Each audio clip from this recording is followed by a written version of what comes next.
USAA knows dynamic duos can save the day, like superheroes and sidekicks or auto and home insurance. With USAA, you can bundle your auto and home and save up to 10%. Learn more and get a quote at usaa.com/bundle. Restrictions apply. Whatever the occasion, effortless elegance is right this way. Because Hilton brings you new ways to stay courtesy of the Nomad London. And it doesn't stop at award-winning dining in a space draped in velvet and illuminated by vintage chandeliers. No, this day goes beyond with unparalleled personalized service and attentive hospitality. Oh, and did we mention the Nomad London can be booked using your Hilton Honors points at Hilton.com? Hilton, for the stay. This episode is brought to you by Indeed. When your computer breaks, you don't wait for it to magically start working again. You fix the problem. So why wait to hire the people your company desperately needs? Use Indeed's sponsored jobs to hire top talent fast. And even better, you only pay for results. There's no need to wait. Speed up your hiring with a $75 sponsored job credit at Indeed.com/podcast. Terms and conditions apply. From the Fifth Quarter Studios in Madison, Wisconsin, you're listening to Coach Unplugged. And now, your host, Steve Collins. Hey, everybody. Welcome to Coach Unplugged. I'm so happy you decided to join us. Before we get started today, I'd like to give a big shout out to our sponsors. First of all, Dr. Dish, the #1 shoe machine in the market. I've said this multiple times. We own 3 of them. I want a 4th and a 5th. My AD's listening to me, but they're so great. They work so well. They're so easy to set up. I think my record is 37 seconds or 32 seconds to set it up. But mention Coach Unplugged, they'll give you $450 off. Mention Coach Collins, they'll take really good care of you. And also go over and check out teachhoops.com for coaches who want to get better. This is a one-stop shop for basketball coaches. It's everything you need from a nationally ranked. We won 3 state titles. I think we were just talking recently. We've won over 460 games in our program and lost 130 over the last 20 years. And I think we know the secret sauce to be successful, the roadmap, what it takes on and off the court. So go over and check it out and enjoy the podcast. Bye. All right, go ahead, Coach. Shoot away. What's your questions? So really the big things are, I think I emailed you, I'm going to be starting as a JV coach for the team that we're coaching this year. And really what I've been trying to wrap my head around is just some priorities that I should have for this year. So I was drafting an orientation thing, then I was drafting a contract. And then I think I saw on some of the resources you shared, one of the places had a program handbook. So I was this is probably what makes the most sense since the orientation and the contract are both going to have parts of those. Yep. But I'm just feeling I don't know what I should prioritize since it's there's just resources all over the place, and I want to go in with a plan that makes sense. So that's kind of what I want to. Right. So what I tell people too is just use the stuff that's out there. You got to kind of draft your own, your own thing when it comes to a handbook. Yeah. Because that's what I kind of did when I put mine on Teach Hoops so you could see it. But and to be honest with you, I probably haven't looked at it in 15 years. It's just, you have to draft it to kind of know what you want to be. Yeah, exactly. So so I would come up with some pillars. That's what I always tell people first when they're coming up with a program. What do you want your program to stand for? Why are you doing this? Why are they doing it? What's your why is basically why. So I always say just get a piece of paper out and just flow with it. As we're talking, I'm just gonna pull up what you sent me so I can peruse it. And that was the one part that's blank in there too, because I did see the handbook that I used had pillars. But it's something that I'm not sure. I'm not necessarily it needs to be pillars. That's kind of the word, but it's what do you want? I mean, to be my vision or my pillars. I see you wrote vision for it. It's changed over time. I think. To be honest, it was probably more about winning early in my career. And as I got older, it was less about winning and more about, how can I influence these young men as they go on? Yeah. Got to get that fine balance between those. Yeah. Who's going to see this, first of all? My thinking is the parents and the players. Okay. Yep. As some sort of orientation. I'm working with our head coach, so I'm trying to manage some of the stuff like this. But we have a coaches meeting next Friday, so we're gonna all kind of talk it through and Get more So ideas. and that's where I think if you can have your meeting in a room with a whiteboard, and you can kind of map out, what do you want freshmen to do, what do you want JV or soft, what do you kind of that building block of maybe from your youth all the way up. Yeah. We have things like, we want to leave a place better than we found it. So when we leave a locker room, you won't find a piece of lint in that locker room. Yeah. Because I'm just trying to teach them that. Now, I have a much harder time with our locker room, to be honest with you, because they treat it like their bedrooms a little bit. So, but I think I think the vision and the pillars can be different when I'm looking at your table of contents. Yeah. I think pillars are more about what you want your program to stand for. I want upstanding citizens. I want kids that go to class. I want kids that, all those kind of things. I think the vision can be more basketball related. Yeah. Okay. Like when I took over our job, I was the only applicant for the job I got, and no one wanted it. But my vision was to eventually win a state title. Now, people would have thought I was like doing drugs at that point, but that was my vision.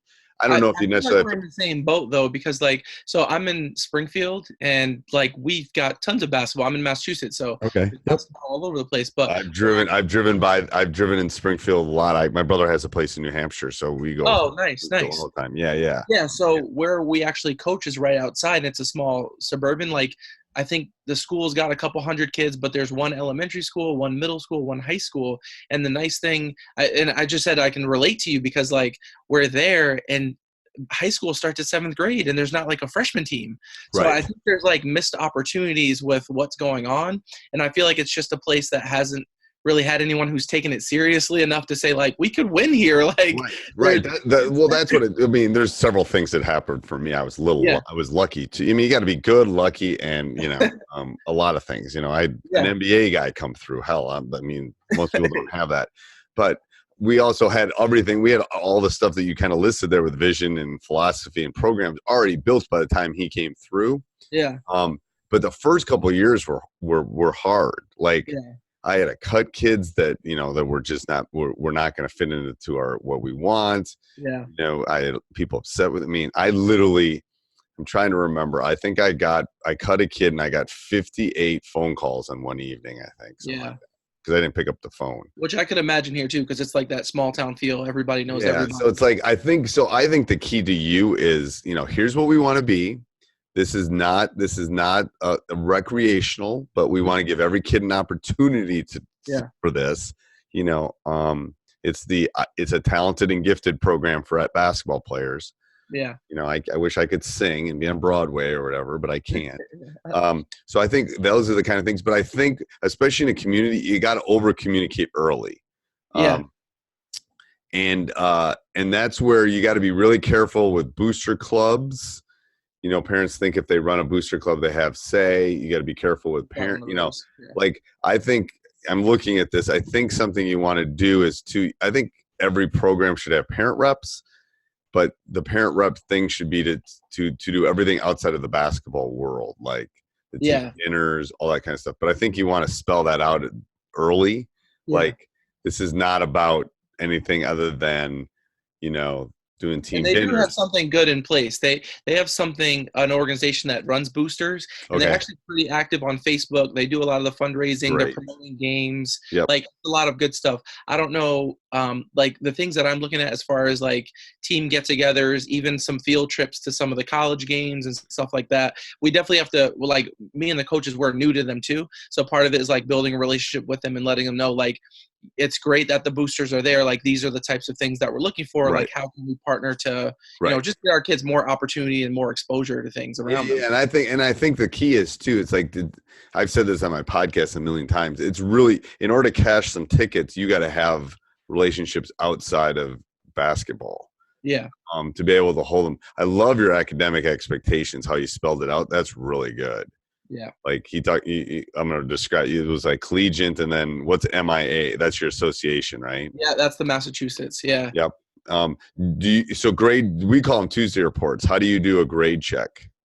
So honestly, we didn't really dive into this. This is the part that I want to talk to the coaches about, because last year we kind of, we started mid-year. Like I can't. I don't even know the full story that happened with the coach who was there before. But Okay. we started halfway through the season, and really, like, we didn't ever have a good touch point for academics. So Okay. this is what I want to do. Like, kids have access to their grades. It's easier to get it. High school kids have Right. to their power school, but it's something that I want to talk through with our coach. Like, how are we going to handle this? Because So I'll tell you the way we do it. We call them Tuesday reports because I don't want to do them on Monday. I don't want to do them on Friday. We do them Tuesday reports, and they literally take them around and have every teacher sign them to explain. And I can send you. I'll send you a picture of ours. I don't think I have one in front of me, but it basically how's their attendance? Are they on time? How is their grade? Blah blah blah. And it's like a little box. I'll scan it and send it to you. But perfect. It takes a teacher 30 seconds. Yeah. But and they know if their Tuesday report's bad, that there's going to be like every Tuesday it's coming through. So I think maybe you want to come up with something like that, other than relying on because what I like about it is it's accountability for the kids. I can look up your grades. I can spend 10 minutes, but that's not this is your grade. This ain't my grade. Responsibility. Yeah. Yeah. So I like that. And that's where you can get with the classroom behavior. So then you're literally going almost into a code of conduct with substance abuse. Which I put at the very bottom. To be honest, there was one of these that I found that I don't even know where I found it online. That was a really good base for me to use. So I just kind of like tweaked the things that I like. And I mean, some of these sections I totally redid, but I did find something that was a really good base to use. Really good base. So why is Johnny not playing more, and why did Johnny not make the team? Yeah, well, I heard your podcast. I'll talk to you about it 2 days after tryouts. Right. So I call it. So when you have a parent meeting, you talk about the 48-hour rule. Like, I will talk to you till my face turns blue, but it's a 48 hours because what it does is it lets the upset ones are really going to be upset, but most people calm after 48 hours. Yeah. And the kids calm. To be honest with you, they might be mad at you. Discipline. So you're literally going into discipline for attendance. Yeah. Okay. That's good. Yeah. Some of these things I tweaked because I saw it was like way too deep. Like, there was stuff that I would want our coaches, and I think our coaches would agree with this, to have a little bit more like autonomy around. Like, I think when I saw like tardies, this equals that, this equals that, and I didn't really like that, so I changed the language around just to give us a little bit more of flexibility and really being able to deal with it on a case by case basis. Yep. I like that a lot. I early again in my career, I was more A equals B, all that. I think like tardies and those kind of things now I just deal with them. Like I just put under like coach's consequence. Yeah. If it's your fourth one, then there's a different level. Well, I used to be like a behavior tech in a school that was in Connecticut. So I know a lot of the times like teachers had a very regimented way they would deal with discipline, but I'm like, some kids, you got to jump straight to C. Like, you can't do A. Right. Other kids, yes, A, B, C works, but there's some kids where you got to jump straight to B or straight to C. So I wanted to kind of steal that same tactic. Again, when you go to the parent meeting for the head coach, I would definitely talk about emails. Like, that's the easiest way to get a hold of me. I can do it faster. Definitely when you're dealing with an irate person, it's better to call on the phone than it necessarily is the email. But, and I put restrictions. It's like, I have family time too. I don't know if you know. Yeah, I do. I have a son. We just got done with soccer practice this afternoon. Yeah, so it's like after they're in bed, I don't care. But before that, I'm probably not going to answer the phone or answer an email after work. So I was when my kids were little, I was very honest about that. It's like, you can call, but I'm not picking up. Your house better be on fire, kind of thing. No, I think it looks really good, Coach. I mean, pillars, conduct. I would maybe run the team selection part by who's the athletic director, and is he on board with you doing something? Brand new. So the athletic director from last year just resigned. The school actually hired him. I want to say it was like beginning of August. Crazy thing is, he's the head football coach. So he started as the athletic director and the football coach. Okay. So, I mean, I always run this stuff up the flagpole before I share it with the parents. I would run it with the AD and the principal and just say, hey, I'm trying to be proactive. I want to communicate. I want everyone to know what we're doing. Can you look at this? What's your thought? Is it too specific? Is it not specific enough? So I would talk to the head coach about that too. I think that's a good. Yeah. Most people are going to. Once we have a finalized draft, that'll be like the next step. Yeah, to kind of get him through. And then again, you don't necessarily have to call them pillars. You can call them whatever. What's your mascot? You can call them program Panthers, program Panthers or something. I don't know. Yeah. PPs or something, but something you just want to stand for. But no, I think it looks really good, Coach. Okay. I would love to hear what you have to say after you talk to the head coach. Okay. Because then I think we could tweak it more a little bit. But when do you guys start? We can't start officially with them until the Monday after Thanksgiving, which is December 2nd. Oh, and God, you're really late. And then our first game is December 13th. So that's something else that we're going to talk about our coaches meeting, like what this tryout schedule is going to look like. Yeah, and when's football stop? That's a great question. I'm going to say likely on Thanksgiving. I think there's a Thanksgiving rivalry game that they do. Again, I'm just getting familiarized with how So I just was talking to another coach last weekend, and we were talking about getting in conditioning and stuff too. You're gonna have to get them in shape fast. Yeah. Well, and the other thing is, so we had them play in the summer league here in Springfield, which is really, really competitive. So right. It was great that they got a chance to come here and play. Yeah.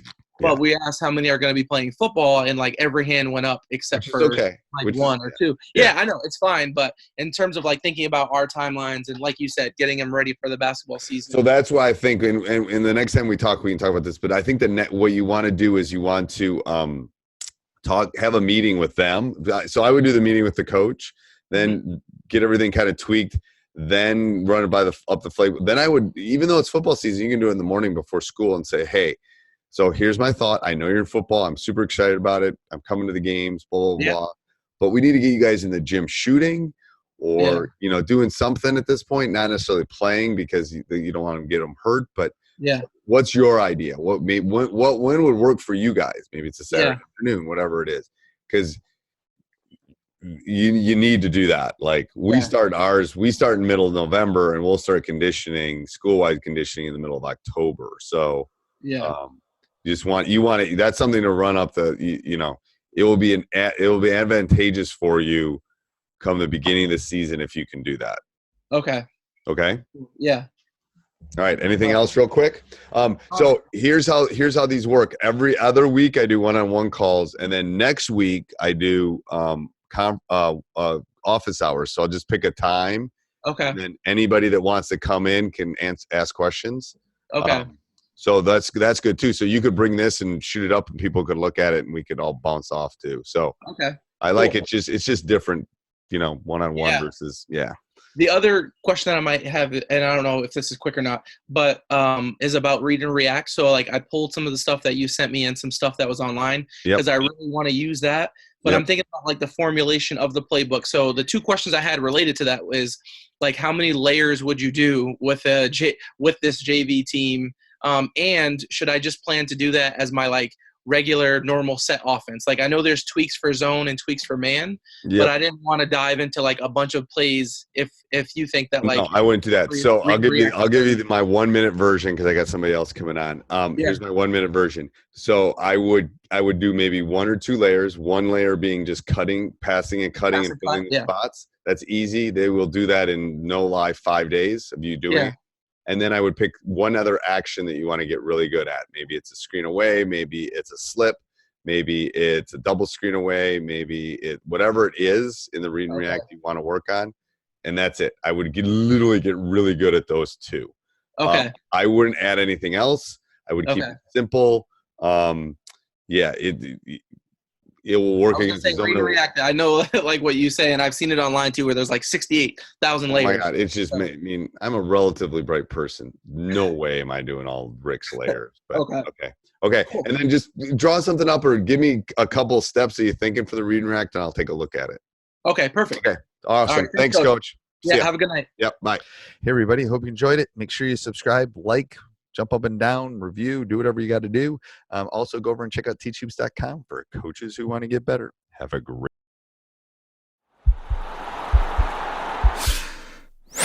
This podcast is part of the Sports Social Podcast Network.